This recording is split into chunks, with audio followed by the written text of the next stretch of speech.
TV. It is 9:35. Not bad for running late from the first segment. You are seeing our bumper that's running, and we are recording, we're streaming, and JD's waiting for us in the green room, and we got all kind of folks in the chat room. Wherever you are, we're glad you're here. Let's start a countdown to Studio 10.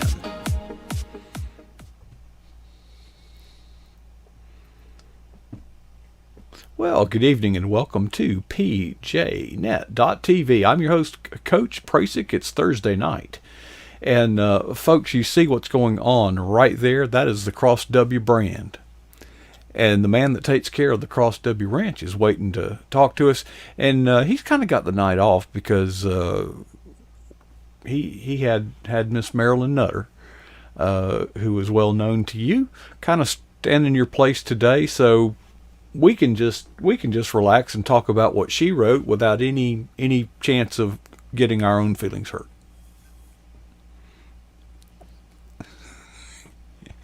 Are you going to say you ain't right?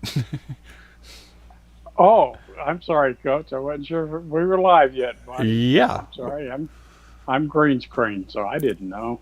Oh, anyway, golly. Good evening. Let me fix that. Yeah. And, good evening, Coach. Yeah, there you go. Got the week off this week, sir. I had the honor of having my friend Miss Marilyn Nutter, who's been a writing friend for several years now, and she's got a new book coming out next week called Destination Hope, and it's subtitled, and I like that, as a travel companion for when life falls apart. And anybody that's ever been whacked with grief or whacked with life changes, boy, life can fall apart in a hurry, Coach. And it happened to my friend Miss Marilyn twice that I know of. The first time she went on vacation with her husband, Christmas vacation no less, and her husband Randall, bless his heart, had a heart attack and passed away while they were on vacation. And I remember sitting at the Enrich conference in Beaufort, Georgia, and she was giving a 2-minute talk, and she said, she had this roll-along suitcase, and I had a suitcase, and I'm bringing the suitcase back without my husband. And what an impactful story that was that Miss Marilyn shared with me, and she's done grief counseling with her church and things since. So when she said she was co-writing this book, I jumped on it first chance I got. And of course, I want to help you launch this book. And I've enjoyed reading it. I've read it twice now, Coach. And I've got reviews posted, Goodreads and Amazon and things. But what really struck me about the book, and it isn't just Marilyn's story, and y'all will remember her co-author, April White's story, and they're both different in their own way, but it's a collection of stories of grief and circumstances that drove people to find hope in Christ.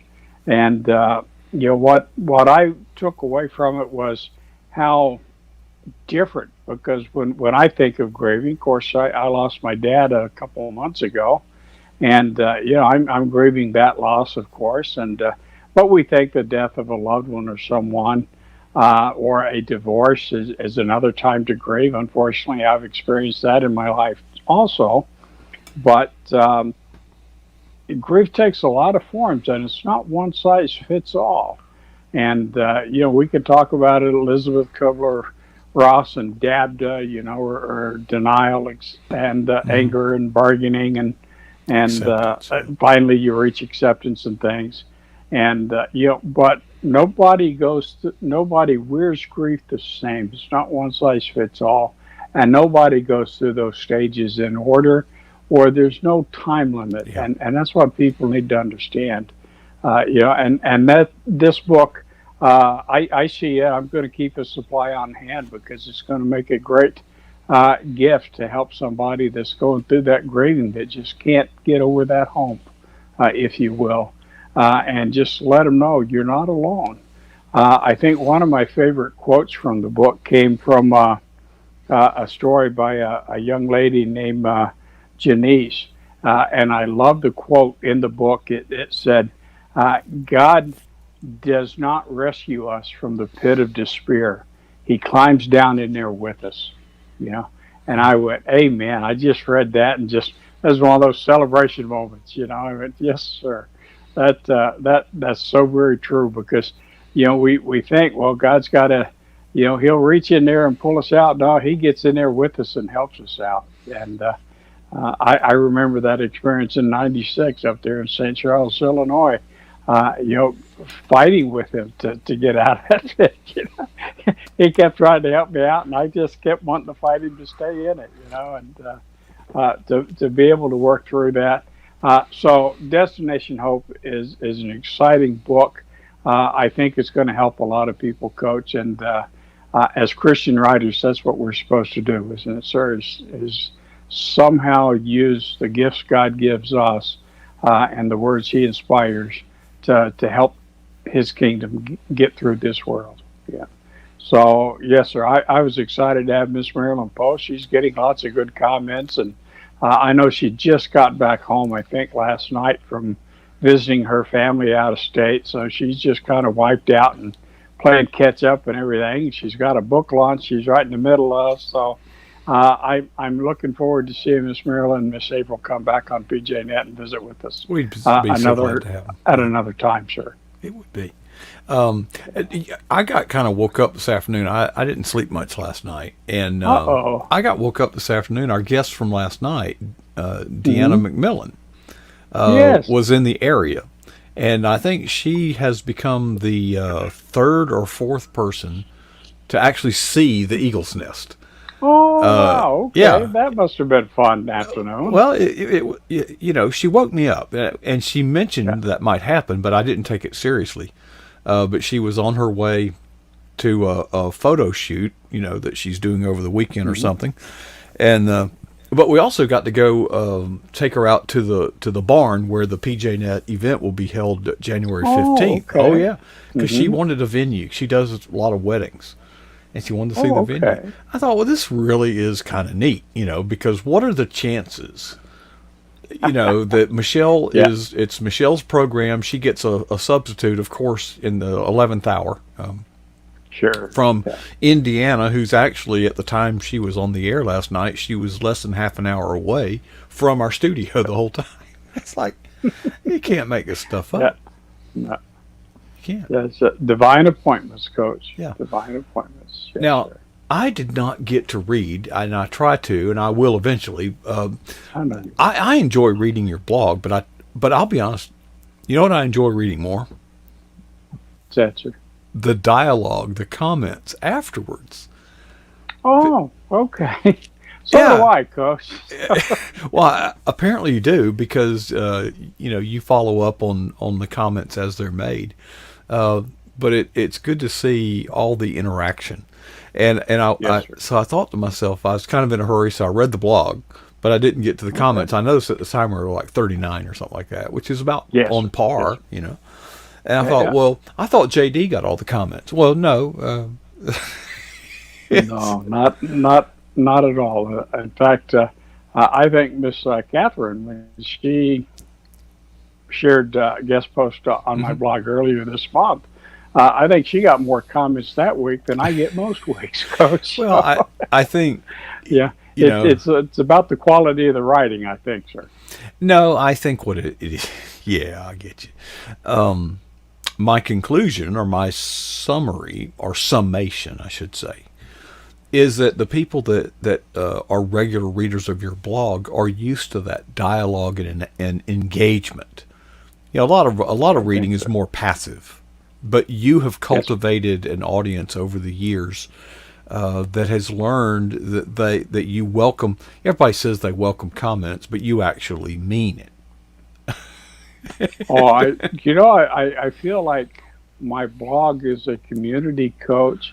And we feed off of each other. You know, we'll reference each other's comments and things, and we'll talk about other blogs or things that's happening in their lives.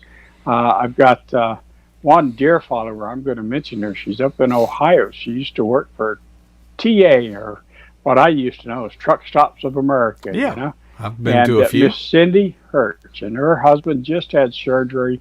and got a nice note this morning that he's doing great. So I've been praying for Cindy and Mr. Dan now for some time, because he was going to have knee replacement surgery, but they found AFib, or atrial fibrillation. Mm-hmm. So they had to deal with that first, Mm-hmm. and cardiac rehab and getting through all of that, and then he could have the other surgery that he needed. But he's coming through everything fine. And Miss Cindy had just placed his punch to get that nice email this morning, knowing that everything's okay. So I'm having fun doing that, Coach, this week, and talking with my friend Lee Cantillon, who was visiting with the Balawaji in Nigeria, and the Emirs down there and things on a missions trip, and having fun with these Awana kids. We've been having a blast, sir. Okay. JD, see if you can reset your video. I can hear you just fine, but your video froze up. If you can, there you go. Press the, we got you moving again. There you go. Okay, good, Coach. Good. Yes. I meant to ask you, we never get to talk much. We've always got all the serious stuff. About not long after we started here on PJNet with your program, you had a problem with the axle, or the transaxle, the gear you had some transmission problems. On my UTV, on my Kawasaki Mule, yes, sir. And final drive. Yeah. They tell me the final drive is going out, and it's been going out for over a year, Coach. I'm still running that puppy. It's still going, and I'm going to drive it until the wheels fall off, or the transmission locks up, Coach. It just clunks and whirs and makes the worst noises in the world, but it hauls that feed every day, Coach. And I'm going, Lord, just let it get me through this next winter that's coming on, right? Yeah. All the mud and my all the fear mud and stuff is in that it will eventually fail, and it will fail by locking up. You will be. Yes, sir. Well, I'm 40 acres away, and it will do it at the most distant point. And you got old Bubba, your chocolate lab. Now has Bubba been tangling up with them moccasins lately? Well, my neighbor to the north, Mr. Tom, has a small pond out there, and I tell you, we've been awful dry, and it's drying up pretty quick. But we got the first cutting of hay off of there about 6 weeks ago. In fact, I'm doing the second cutting this weekend, I hope. But we got the hay off of there, and then I went over with my brush hog or rotary cutter. I don't know which term you use, Coach. We used to call them bush hogs. Bush hogs, yeah, that's what I knew it as, yes, sir. But now they have fancy names. Those things are dangerous, man. Yes, sir. But I went over there with my tractor and tried to get under the trees and things where the big hay cutter and the balers and things can't go. And I hit a nest of them water moccasins. There must have been 30 of them scattered. And of course, I didn't have my sidearm with me at the time, so that didn't do any good. So it was early Saturday morning, and just trying to clean up. But we scattered them, but every time I go over there to feed his fish in that little pond, I'll take a pot shot or two, and we've cleaned him out pretty good. But there's still a few running around, but he's been doing okay so far. Yeah.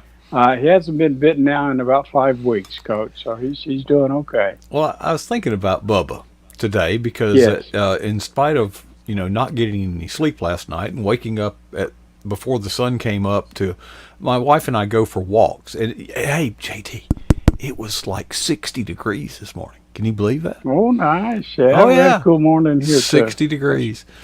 And, so I'm tired. Well, I've got to take my dog in to the vet. And now I've got to learn to start taking my dog for trips in the vehicle when we're not going to the vet. Oh, okay. Yeah. Because he's pretty smart, and he's on to my game. If he's getting in that car, he's going to the vet. But there were two things that were very pleasant experiences. First of all, trying to get that dog on that darn scales, he won't, be still long enough. Now, the way they do it is the table they normally examine, that thing's like a forklift. They take it down to the floor, and it's a set of scales. So he gets up on it. Yeah. And so I was impressed. I'm like, man, this is high tech for a little podunk town veterinary clinic, the other thing was they've got a new assistant. Now this woman, that door ain't big enough for her to get through. All right, she's well, she's healthy. She is plenty. She ain't missed a meal. I promise you that. But her face is just a radiant. She's a very happy person. Oh, so so my dog's like tripping out. He's not happy. He's happy. Yeah. He's not happy. Oh, he's not. Oh no. He's frightened. He's distressed. He's trying. All that stuff. Well, this woman goes and just bear hugs him around his collar. Around his neck. Mm-hmm. And she sat there for 20 minutes like that with my dog. And my dog immediately just calmed down. Just surrendered, huh? Well, bless her heart. Yeah. And they were cutting his toenails, and he don't like that, Oh, no. But what a gift. What a gift. Yes. Everybody, I don't write because I'm not gifted in that way. But, you can always tell when someone is working within their giftedness. You can just tell. But you can also tell when someone is working outside of their giftedness. Oh, absolutely. Yes. Well, it sounds like the vet's assistant there is in the right place and definitely doing the right job. Sounds like he's got a great love for animals, Coach. Well, it turned a bad experience into a good one. And it's funny because Dr. Lisa, she spends more time loving on Bubba when he gets to the vet's office. He's just antsy. He can't wait to get in to see Dr. Lisa. He knows that name, and he's excited, and he'll run in there. We go to Reno, so he has to go for a long drive. But see, I take Bubba with me when I go get gas for the UTV or diesel for the tractor or do the post office. He just sits up there and puts his arm on the window, like he's one of the boys. And of course, I got the window down 3 or 4 inches, so he's always got air.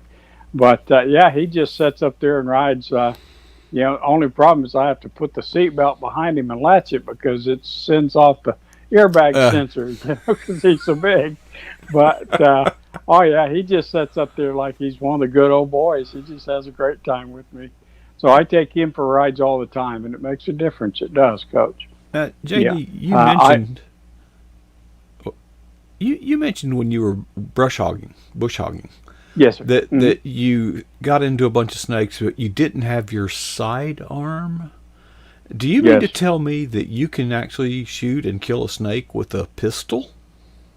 Oh, yes, sir. I've got a Smith & Wesson Governor. It shoots either 45 ACP. It's a revolver. It shoots either 45 ACP or 410 shotgun. Okay, so shells, okay, yeah. Okay. So I keep it loaded with shotgun shells. Okay. Yes, sir. Okay.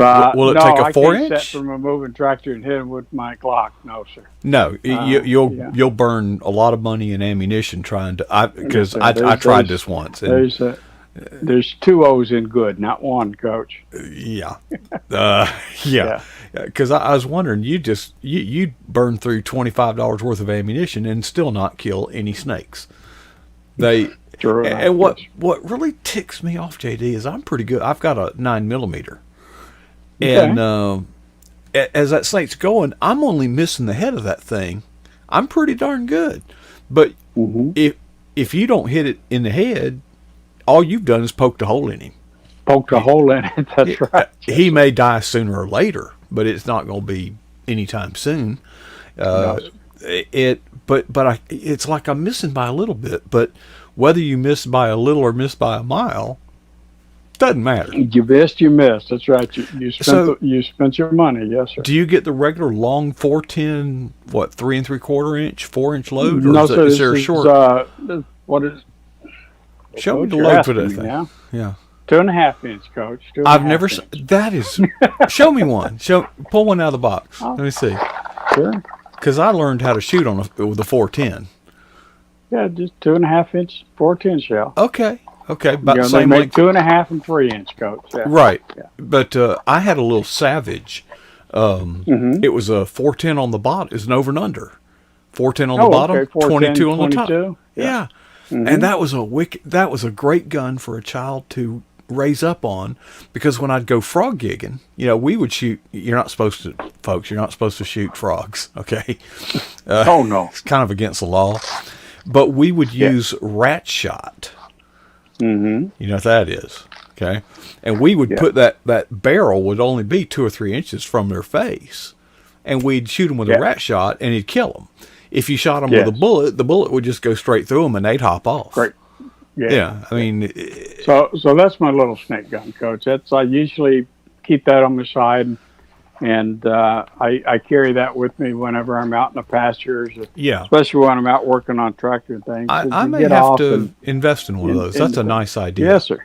I've never known a pistol it's a that handy would shoot. little weapon. Well, it's perfect for snakes. Perfect for snakes, because a pistol wouldn't do you any good at all. The snake's in a better position than you are if you got a pistol. Yes, sir, for sure. I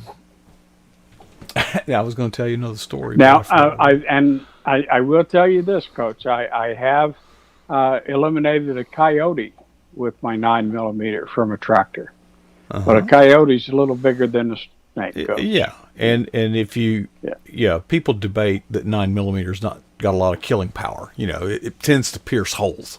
Yeah, all depends on the ammo you use, Coach. So now, you have a 9mm. Oh yes, sir. I carry a Glock. That's my EDC. Yes, sir. And how many rounds does the mag hold? Oh, I carry 6 in the magazine, 1 in the pipe. Oh, okay. I got 15 in the mag and 1 in the pipe. So I got 3 mags.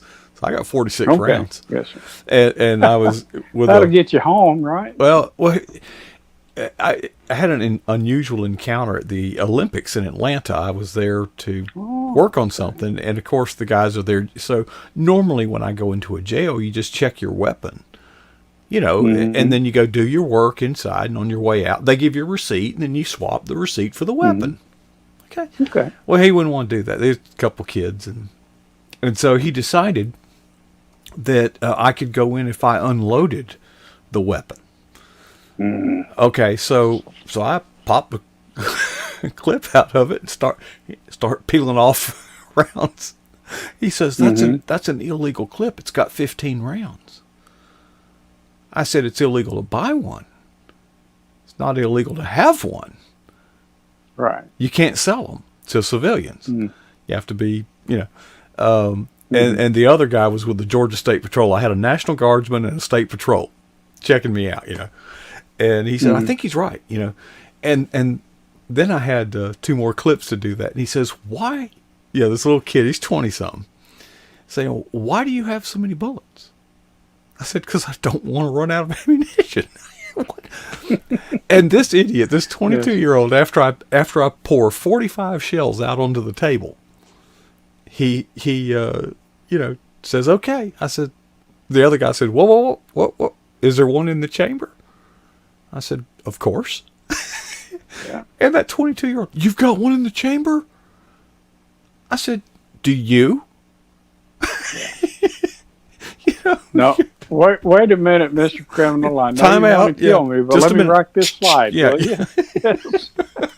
Yeah. Let me disclose my location by.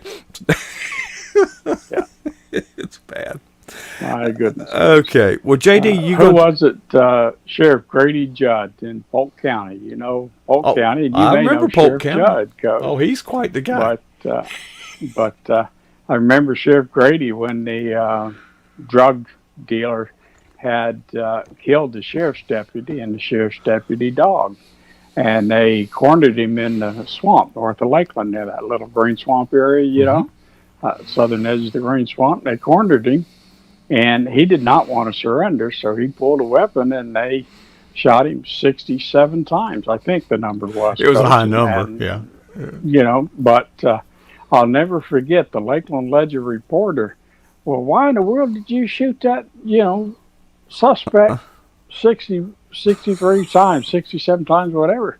And Sheriff Grady said, because, that was all the bullets we had.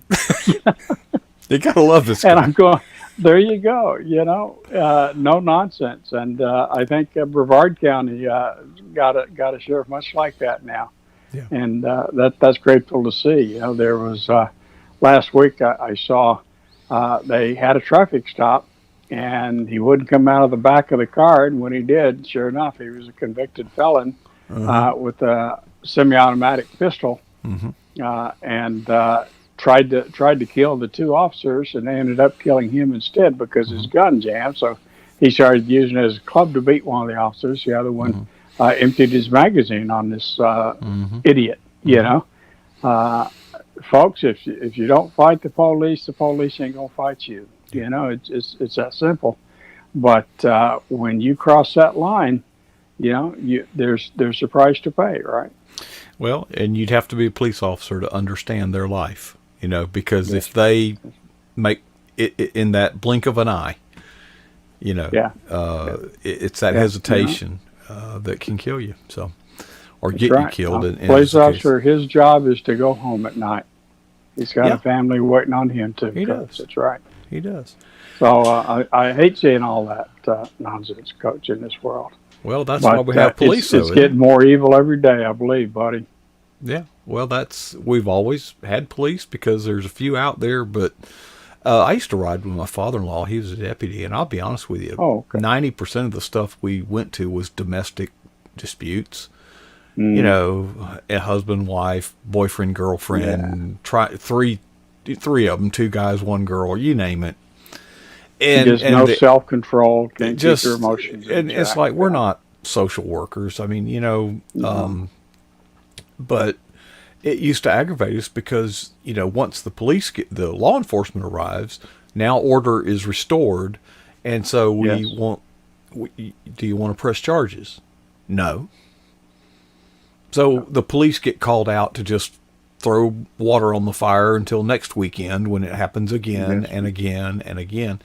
But I won't get into some of the specifics. But we got called out where a teenager had hit his mother.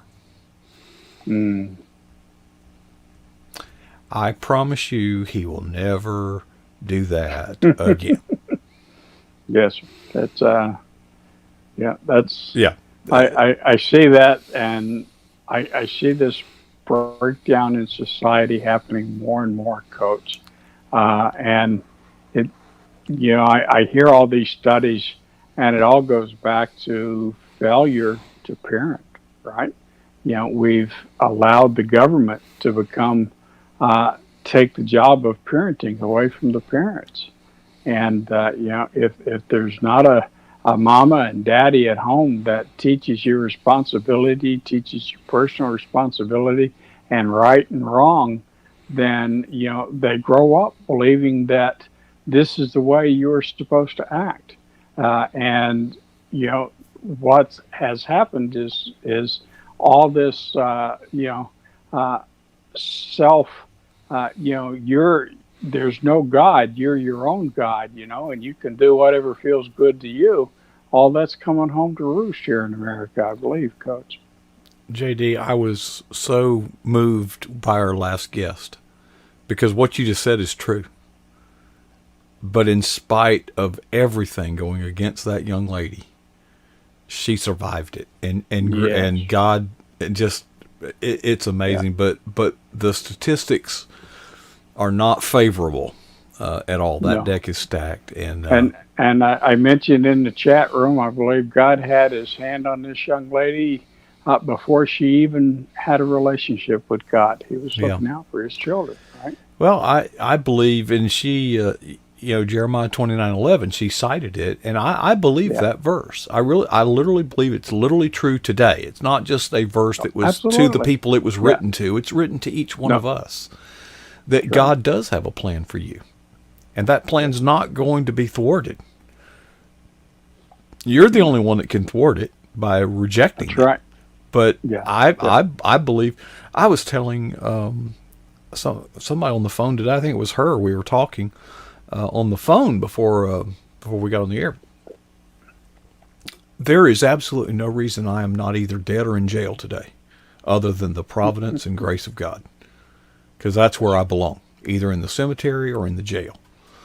But God has this plan. God has something, and I don't think it's over. I think that the things that God wants to do with PJNet, with the people involved here, I think we're just kind of scrimmaging right now. I think that the greatest days lie ahead, because the need is getting greater and greater and greater. JD, we may never get, the big numbers that we all would love to see, but I know this: we are going to praise God and share good news because nobody else is. That's right. Nobody else is. Our job is to plant the seed. God brings a harvest, buddy. Yeah. Our job is to plant the seeds. It is. And it is. We just got to keep doing that. Now, here's something on my mind, Coach, and I don't know where this is going to go, but I just saw something in Canada this evening. BC Housing Authority is setting up housing for the next pandemic that they know is coming. They've already forecasted this pandemic is coming. And for the life of me, I can't help but get the term internment camp out of my mind. And if it's happening in Canada, it's going to happen here. But what's really got me bothered, Coach, is where is all this big tech? Where is all this anti-social media, as I like to call it? Where's it going, Coach? And how long is it going to be before Christians are removed from these platforms? We're silenced.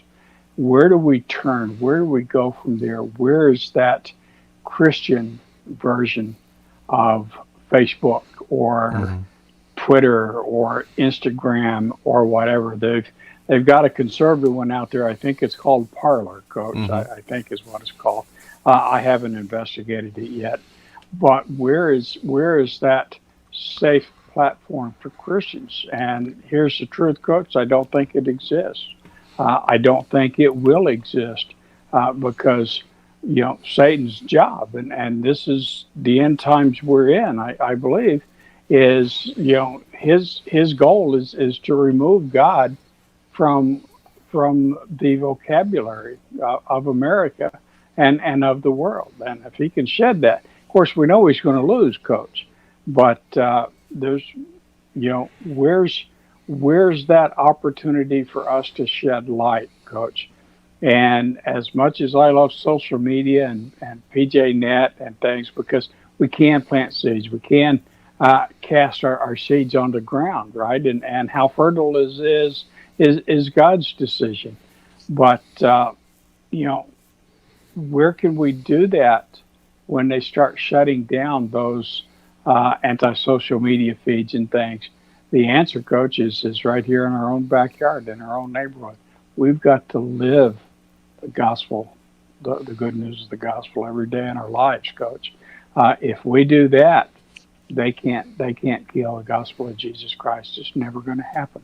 They can silence us, but they can never control our minds, Coach. Yeah, they can never control our hearts and our minds unless we allow them to, can they, sir? Well, you've unpacked a lot there, JD, and I know it's late, but I'm sorry. The complaint. No, it's, I hear the complaints. I go over here to Rumble where free speech is okay. And they talk about these sanctuaries that these other outlets that are. Well, first of all, they're in their infancy and they are going to be plagued. I've actually studied. There's actually a documentary that I've watched. It's 4 hours long, and the documentary is entitled "The Facebook Dilemma." And you've got to understand that they're damned if they do, damned if they don't. Now, I'm not excusing what they're doing, but they as you grow, you get in this impossible dilemma. You can't publish all of it, so what do you publish? So that takes, see, some people call that censorship. And what you promote is the things that get the interaction. Well, the Arab Spring, Hosni Mubarak's removal from office was in large part credited to Facebook. And it's an awesome, well, anyway. What concerns me about the voices that say, yeah, I'm going to go over here to so-and-so, I wonder if their concern is that, gee, I'm not getting the views that I used to get, or is there concern about the kingdom, or is there concern about the attention that they get by Your being own the platform. mouthpiece, on social media? I don't know anybody's heart, but I sometimes speculate that perhaps that their motives are less than perfect. I think some that's probably true, sir. I think of my friend, our friend, Mr. Steve Hazard. Mm-hmm. He has a Rumble account now, Mm-hmm. and that's where he gives us updates Mm-hmm. on things happening as that are virus related and things. Mm-hmm. And he does that because YouTube won't allow them to be posted That's because right. they said, "Oh no, that's deemed hate speech, or Well, yeah. or that's false information." Well, Oh who yeah. are you to decide, They've bought what that into is? misinformation. That this is Yes, a matter of so public there safety. are people that have legitimate complaints against big tech, but here's where I think folks don't think about the next step, and it's kind of in-game thinking, Coach. You got to play chess 3 or 4 moves ahead, and Rumble may be a great platform for free speech. Parler may be a great platform for conservative viewership and conservative mind things, but who carries the traffic? They don't Mm-hmm. have their own network. They don't have they're not using Mm-hmm. fiber running through Williams's pipelines all Mm-hmm. across CONUS, all across continental United States. And you can have the greatest platform in the world, but if you don't own the infrastructure behind Mm-hmm. it, and guess who does? It's the Mm-hmm. people like Google and Mm-hmm. things. Then that platform is going to get shut down. So it gives them an alternate place until the oligarchs, and I'm sure Mr. Doug could talk to this much better than I could, but until the 10 kings decide, nope, that's enough of that, Mm-hmm. and it's time to cancel them and remove them, and that's where I think we're heading, Coach, and that sure is a slippery slope, isn't it, sir? Well, We need to do a lot of praying, and we need to make sure that we're ready. Well, I'm glad you said that, because what I'll be working on, the work's already started, is focusing on ministry in action. Okay, we're not using social media to how do I say this? We want to use social media while it's available to turn the spotlight on ministry in action, because the social media itself, as a conduit, as a vehicle, as you are saying, that window's closing all the time. It's just a matter of Yes, sir. time. Okay, but as you mentioned, you can't put down Christianity, because the real Christianity is not about the fancy post you make that gets all the interaction. Okay, real interaction is that next door neighbor that can't get down to the grocery store. Go to the grocery store for them. Show love. Show the love of Christ. I was, and some of the stuff sounds bizarre, but you need to spend some time thinking and praying. Even the most evil people knew that they had to legitimate their place of power. Pablo Escobar. If there's a bad guy, he's They it. even see him last night. Yeah. Yeah, he did a lot of wonderful things. He was wildly, as long as you weren't against him. That's how he held his power. Yeah. You were either for him or against him. And so as long as you were for him, he took care. He built entire villages, housing Uh, for free. and I've had personal thoughts and personal things, and we'd just leave it at that, Coach, through the years with some of these and some of the Columbia people and things. But loyalty is not loyalty, Coach. Right. You're absolutely correct. Now, I will allow you to rape, maim, and hurt, as and how did Winston Churchill put it? I think he put it best. Appeasement is like feeding the crocodile, hoping he will eat you last. Yeah. Yeah. It's And but that's exactly what they're doing with folks like that in these drug cartels and things yet today, sir. Yeah, I want to get PJNet to the point of challenging people and issuing calls to actions that anybody can do. And then let's elevate that and say, this is the hands and feet of Christ. Yes. This, and hopefully somebody will see that little act of kindness and say, well, gosh, I could do that. I could do that. That's Yeah, right. but Yes, you didn't, sir. did you? Okay, all right. Well, then maybe you should. So I need to go from I can do that to I should do that to I must do that. And we will use social media to the extent that it is available to us to shine that light, to put it on a lampstand, as is in the scriptures, Yes. not to aggrandize the individual that did it, but to aggrandize the love of Christ that he has. And we need to start showing that love. And a little more love, a little less righteousness, and Yes, sir.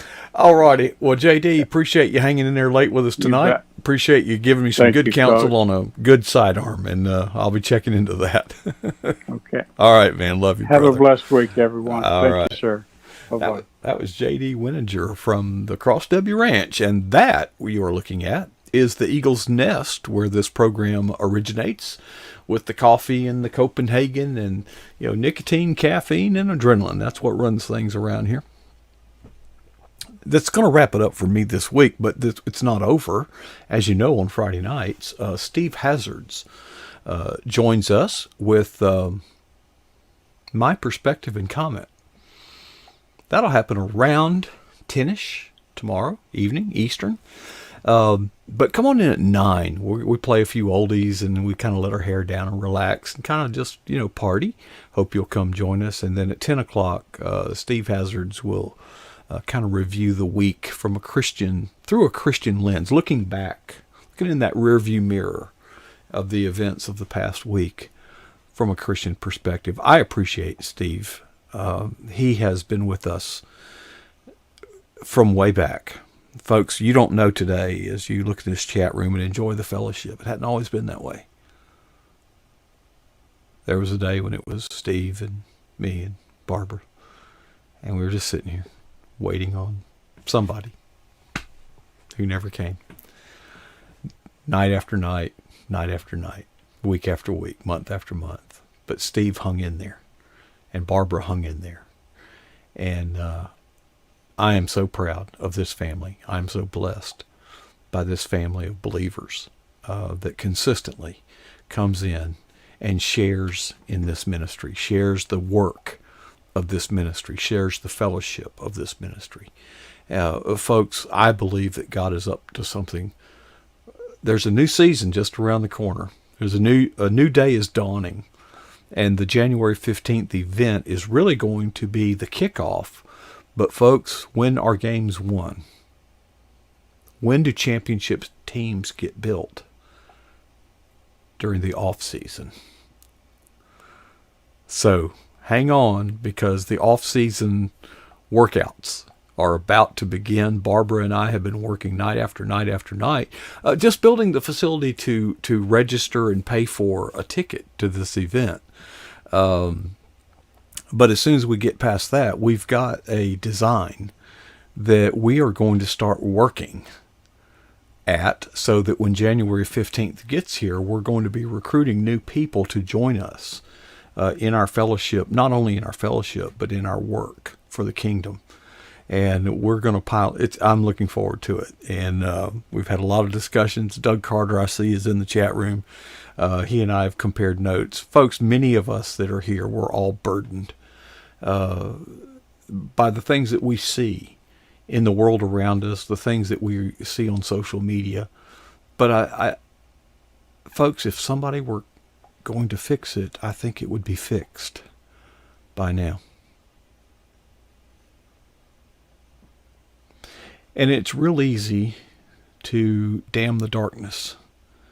And you would be correct. There is darkness. But what we need, I think,